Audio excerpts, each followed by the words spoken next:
when I was in the Paul Bley trio, we had to take a long train ride from Milan to Bâle. In Bâle, we were going to be met by a driver who was going to take us to Zurich to perform in Moods. Moods is one of the most iconic jazz clubs in Europe. And as the driver met us in the train station in Bâle, and as we were kind of getting in, Paul Bley put his hand on my shoulder and uttered a pithy aphorism. And he said, "Mark, the gig is getting to the gig." And I remember I was going back to Los Angeles.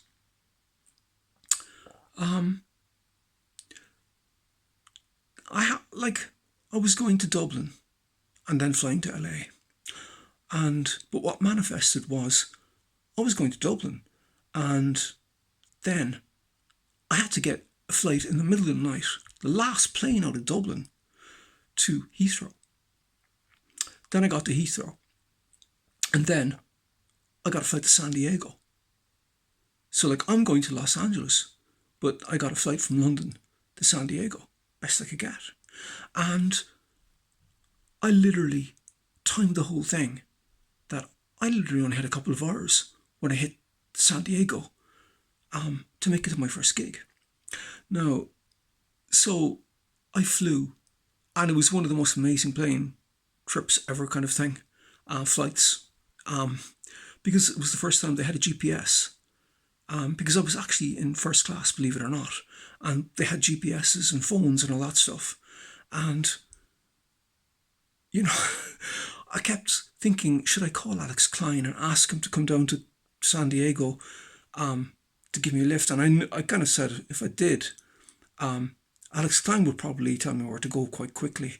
So I got to San Diego and I ran the gauntlet.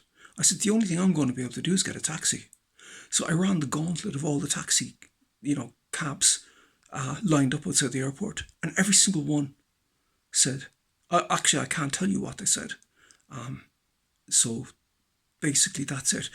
The last guy was a Russian guy, and he said, "No chance, buddy. But you know what? He'll do it for you." So I went down, and I got a bit wise and a bit clever, and I got into the cab, and the cab driver, a Somalian guy, drove me, and I said, "I'm not going to say anything." He said, "Where are you going?" I said, "North." So he drove me a bit north anyway. So after about 5 minutes, 10 minutes, he said, "Okay, where do you want to go?" And I said, "Look, man, I need to go to Los Angeles." And he just said, "Get out of the car. Get out of the car now, that's it. Get out." And I'm like, "No, man, I need to go to LA. How much do you want? How much do you need?" He said, "Whatever." He said, "You don't have it." And I said, "How much do you want?" And he named the price, and I took the money out, and I said, "You get me there, I give you this. Deal?" Deal. Game on.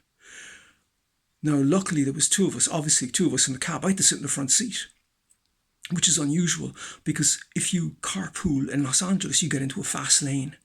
If it's only one guy in the car, you got to go into another lane, and it's the slow lane. So luckily, we got into the fast one, and we made it. Made it right there. I had half an hour to spare before my first gig as Comeback Kid in LA. And that guy was from Somalia. And I shook his hand. I said, "Man, thank you so much." And he said, "I'm a Christian, my friend. You're very welcome." That man was from Somalia, from Mogadishu. Remember that, because eaten bread is soon forgotten.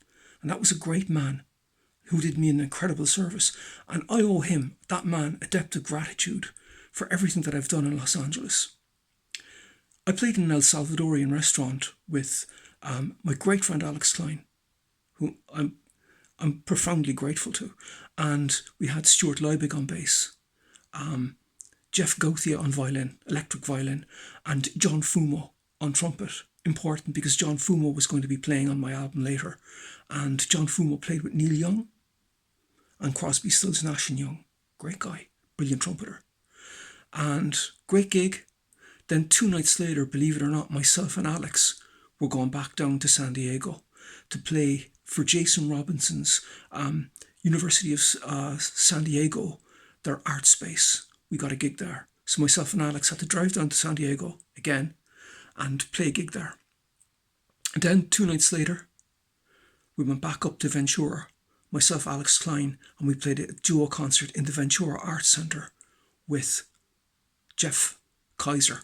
Very important. Jeff also was going to be playing on the album. And so we had a bit of a lovely gig with Jeff, absolutely fantastic. Broke the ice, became friends, and helped immensely with the recording.